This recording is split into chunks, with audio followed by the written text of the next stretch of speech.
तो आज हम पढ़ने जा रहे हैं थ्योरम्स ऑफ आइलर फंक्शन। जो हमने ये साई फंक्शन पढ़ा था, आइलर फंक्शन, अब हम उसकी थ्योरम्स देखते हैं। तो देखो, थ्योरम नंबर 1 क्या कह रही है? If p is a prime, अगर p कोई भी हमारा क्या है, प्राइम नंबर है, एंड k भी एनी पॉजिटिव इंटीजर, और k क्या है, कोई भी पॉजिटिव इंटीजर है, देन जो अगर मैं आइलर फंक्शन लगाऊं किस पे, ये phi p raise to the power k, तो ये हमारा किसके बराबर होगा? ये हमारा बराबर होगा p raise to the power k minus p raise to the power k minus 1। या फिर इसे हम कैसे लिख सकते हैं? अगर इसमें से मैं क्या ले लूं, कॉमन निकाल लूं, क्या छोटा क्या है, p raise k raise to k minus p raise to the power k minus 1। तो ये अगर मैंने बाहर निकाल लिया तो मेरे पास क्या बच गया? देखो यहां से तो एक ही एक हट गया ना, तो एक ही रह गया p, k माइनस 1 तो बाहर निकल गया, कितना रह गया? p रह गया, और यहां पर क्या रह गया? 1। तो p raise to the power k minus 1 into में p माइनस में 1। या फिर इसे मैं ऐसे भी लिख सकती हूँ, अगर मैं इसमें से p raise to the power k minus raise to the power k बाहर निकालू, तो मैं इसे कैसे लिख सकती हूँ? ये p raise to the power k into में 1 माइनस 1 बाई p। ठीक है, तो ये थ्योरम है। अब इसका प्रूफ कैसे करेंगे? कि क्या कह रखा है कि लेट कोई भी सेट एस मान लिया हमने, 1 2 3 और up to p raise to power k तक कोई भी सेट मान लिया, सेट मान लिया हमने, तो the set S has p raise to power k elements. उस सेट में कितने एलिमेंट्स होंगे? p raise to power k, देखो दिख रहा है ना, लास्ट नंबर क्या है? p raise to power k, तो p raise to power k ही क्या होंगे, उसमें एलिमेंट्स होंगे, क्योंकि ये स्टार्टिंग से 1 2 3 ही चल रहा है ना। उसके बाद क्या कह रहा है? The numbers which are divisible by p। अब जो p से डिवाइड करते हैं, अब आइलर फंक्शन क्या था, हमने पढ़ा था, क्या था आइलर फंक्शन? आइलर फंक्शन ये था कि हमारा क्या क्या क्या क्या नंबर्स आते हैं उसमें, एक तो क्या होना चाहिए, वो सबसे पहले अगर n से बड़ा है तो positive integers less than n, एक तो n से कम होने चाहिए, एंड को प्राइम टू n, और n से क्या होने चाहिए, वो को प्राइम होने चाहिए आपस में। तो हम क्या देख रहे हैं, वो नंबर्स देख रहे हैं जो p से डिवाइड करते हैं इस सेट s में। तो इस सेट s में p से जो डिवाइड करने वाले नंबर हैं वो क्या क्या है?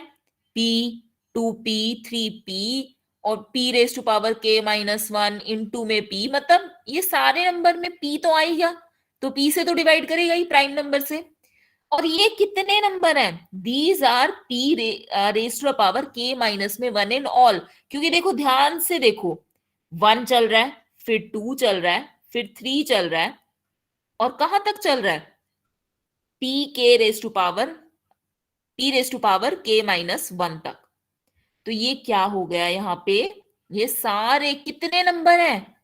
p raise to power k minus में 1, and these numbers are not relatively prime to p raise to power k। और ये p raise to power k से रिलेटिवली प्राइम में भी नहीं है, मतलब को प्राइम नहीं है ना, इनमें के बीच में कॉमन क्या है? कुछ भी तो नहीं है।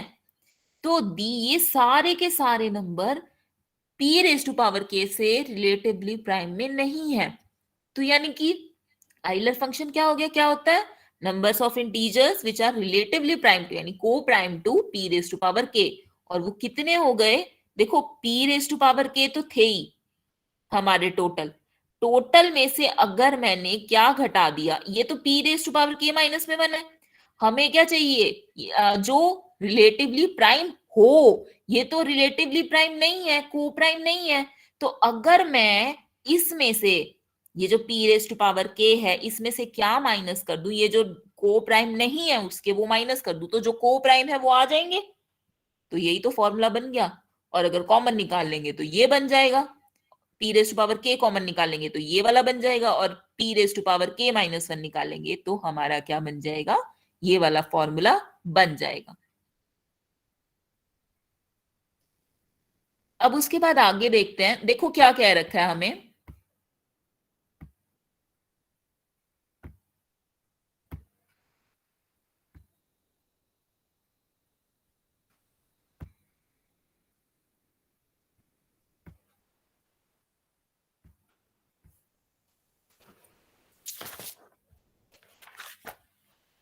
देखो एक एग्जाम्पल दे रखा है और उसमें क्या बोल रहा है वो हमें कि ये हमें फाई दे रखा है, phi 3 raised to the power 2।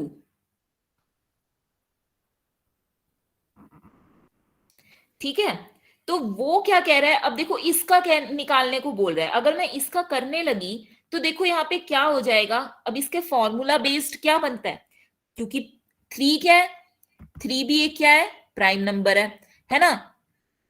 3 raised to power 2 यानी किसी प्राइम की पावर 2 का मैं आइलर फंक्शन निकालूंगी। तो क्या फॉर्मूला था, अभी अभी हमने थ्योरम में पढ़ा था, क्या था वो हमारा, इज इक्वल टू, क्या बना वो हमारा, 3 raised to the power 2, यही है ना के, तो के क्या है यहाँ पे, 2 है, तो 3 raised to power 2 माइनस में क्या, p raised to power k-1, p क्या है 3, तो 3 raised to power कितना, k क्या है 2, तो 2 - 1। अब देखो क्या बनाइए, कितना हो गया, यहां से हमारा आया 3 raised to power 2 माइनस में कितना आया, 2 - 1 3, 2 - 1 1, और 3 raised to power 1। तो देखो यहां से क्या बना, 3 3 ज़ा 9, इसका फॉर्मूला ये क्या निकल कर आया 9, माइनस में 3, तो देखो यहां से क्या निकल कर आ गया, ये यहां पर हमारा इज इक्वल टू में 6। यानी इसका, ये कितने ऐसे नंबर हैं जो इसके कोप्राइम है, 6, यानी Euler function of 3 raised to power 2, 3 raised to power 2 कितना होता है 9, तो ये बेसिकली हमारा 5 है, यू। तो 5 कितना निकल कर आया 6। और अगर आप वैसे भी काउंट करना चाहो तो वैसे भी गिन के देखो क्या क्या होते हैं, जो 9 के को प्राइम रहेंगे वो कौन कौन से नंबर है, 1 है ना, फिर उसके बाद आया हमारा 2, ठीक है, फिर उसके बाद आया हमारा 3, ना 3 नहीं है, 3 तो प्राइम हो गया, वो उसके साथ को प्राइम नहीं हुआ। को प्राइम का मतलब क्या होता है कि कुछ भी कॉमन ना आए, कॉमन जो आए वो 1 नहीं आए, तो 3 और 9 का को प्राइम मतलब क्या ये आपस में रिलेटिवली प्राइम है, नहीं, क्यों, क्योंकि इनका जीसीडी क्या निकल कर आया हमारे पास, 3 निकल कर आया, कॉमन आ गया ना इसमें, तो जीसीडी 1 नहीं है तो आपस में को प्राइम नहीं है, तो 3 नहीं हो सकता। तो अब हमारा नेक्स्ट क्या है,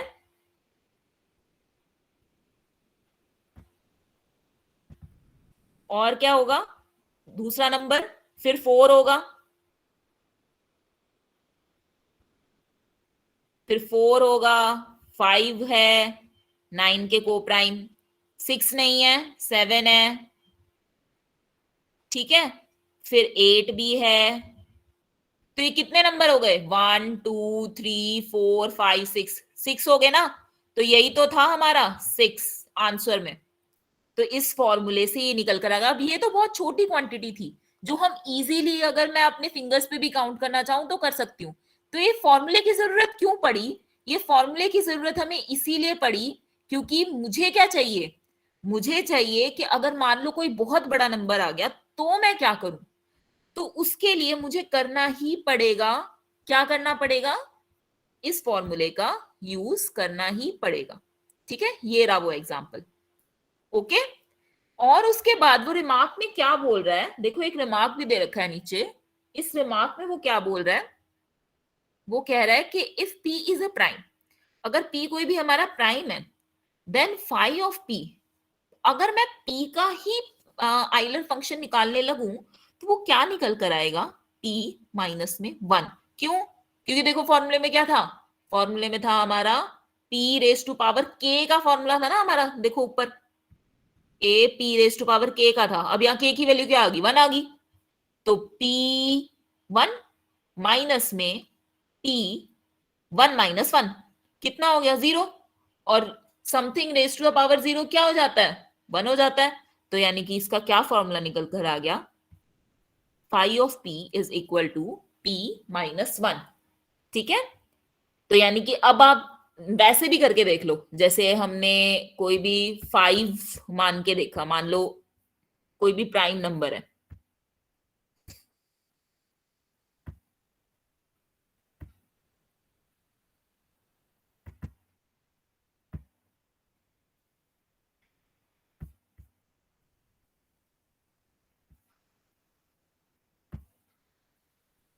देखो मान लो कोई भी प्राइम नंबर है, प्राइम नंबर जैसे मैंने 7 ले लिया, ठीक है, तो अब देखो 7 का अगर मुझे आइलर फंक्शन निकालना है,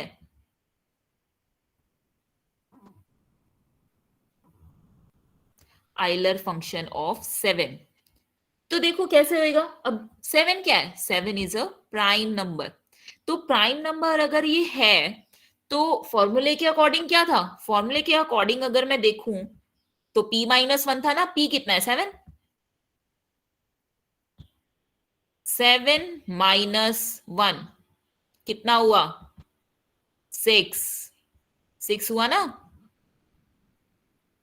तो देखो वैसे भी काउंट करके देख लो कितने बनेंगे, 1 के साथ है को प्राइम, बिल्कुल है, 2 के साथ भी है, 3 के साथ भी है, 4 के साथ भी है, को प्राइम मीन्स जीसीडी 1 है ना इस 7 का, इन सब के साथ, 5 के साथ भी है, 6 के साथ भी है, बस 7 के साथ नहीं है, क्योंकि 7 में तो कॉमन आ गया ना 7, तो इसलिए कितने नंबर बने, ए 1 2 3 4 5 6 बन गए ना।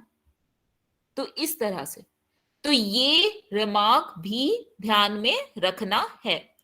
ओके, अब उसके बाद हम देखते हैं नेक्स्ट थ्योरम हमारी क्या कह रही है। देखो नेक्स्ट थ्योरम क्या कह रही है, आइलर फंक्शन फाई एक मल्टीप्लीकेटिव फंक्शन है। अब देखो बहुत से फंक्शन होंगे जो फैक्टर फैक्टर भी बनेंगे उसके प्राइम में, है ना, अब उसका क्या करें, तो भी टेंशन लेने वाली कोई बात नहीं है आपके पास, अगर, क्योंकि क्या है, आइलर फंक्शन एक मल्टीप्लीकेटिव फंक्शन है, जैसे कि फाई एम एन, ये ना फाई ऑफ एम एन किसके बराबर आ जाएगा, फाई ऑफ एम इंटू में फाई ऑफ एन, मतलब एम इंटू एन में अगर दे रखा है तो ये क्या है हमारा अलग अलग भी हो जाएगा आइलर। देखो कैसे, फॉर एग्जाम्पल मैं बताती हूं,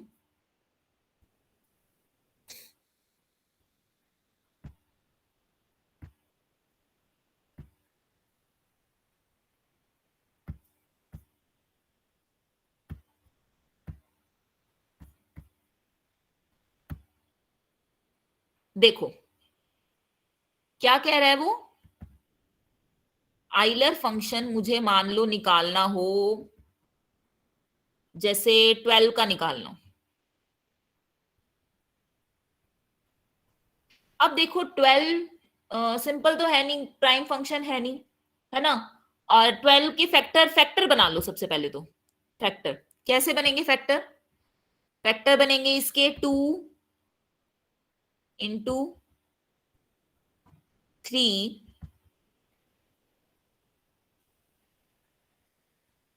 इंटू में 2, यही है ना। तो यानी कि ये देखो क्या बन गया, 2 2 दो बार है, 2 raised to power 2 इंटू में 3 raised to power 1, यही बना ना।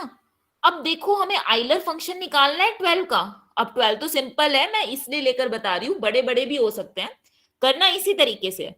जैसे इसका निकालना है तो यहाँ पे 2 raised to power 2 है, यहाँ पे 3 raised to power 1 है, तो ये किस फॉर्म में बना, ये हमारा m इंटू एन की फॉर्म में बन गया ना। यहाँ पे m क्या है, 2 raised to power 2, n क्या है, 3 raised to power 1, है ना। अब इसका निकालना है आइलर फंक्शन, इस पूरे का, तो क्या करें, तो कुछ मत करो, अलग अलग कर दो। जैसे कि इसका निकालना है ना आइलर फंक्शन, तो देखो कैसे होएगा। तो आइलर फंक्शन अलग से निकाल लो, किसका, 2 raised to power 2 का, phi of 2 raised to power 2। कितना हुआ, phi of 4 कितना होता है, phi of 4 आइलर फंक्शन, एक तो 1 हुआ है ना, एक 3 हुआ, 2 से तो हो ही जाएगा मल्टीप्लाई, तो 1 और 3 यानी 2।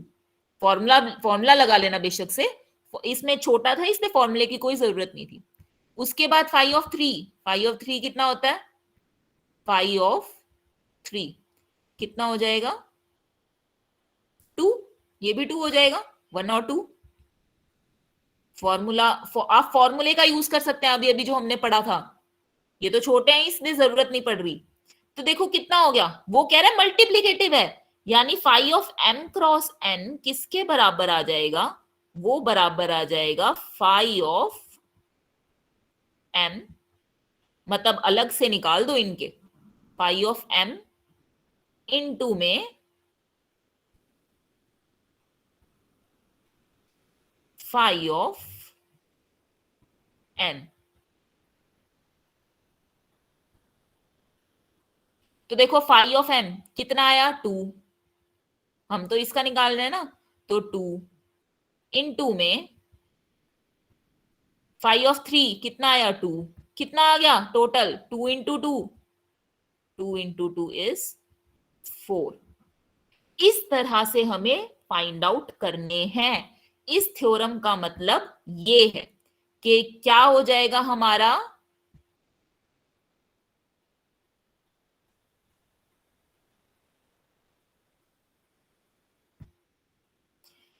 क्या आ जाएगा यहां से कि फाई ऑफ एम एन किसके बराबर आ जाएगा, फाई ऑफ एम इंटू में फाई ऑफ एन।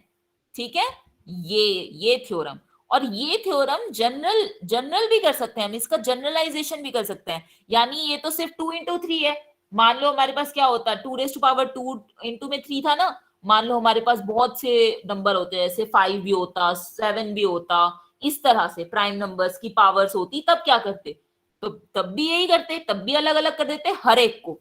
तो जो इसकी कोरोलरी है वो यही कह रही है कि इसको आप कितने भी हो चाहिए, वो तो एम एन दे रखा था ना, अब एम एन नहीं, जैसे 2 raised to power 2 आया और 3 आया था हमारा, मान लो 5 raised to power 2 आ गया, 7 raised to power 3 आ गया, और 2 raised to power 1 आ गया, तो हम क्या करें, तो ये तो भी कुछ मत करो, सबका अलग अलग कर दो और आपस में मल्टीप्लाई कर दो, तो वो कलेक्टिव आंसर हमारा ये आ जाएगा। ठीक है, तो आज हम यहीं तक करते हैं, आज की मीटिंग फिर यहीं पर एंड करते हैं। ओके।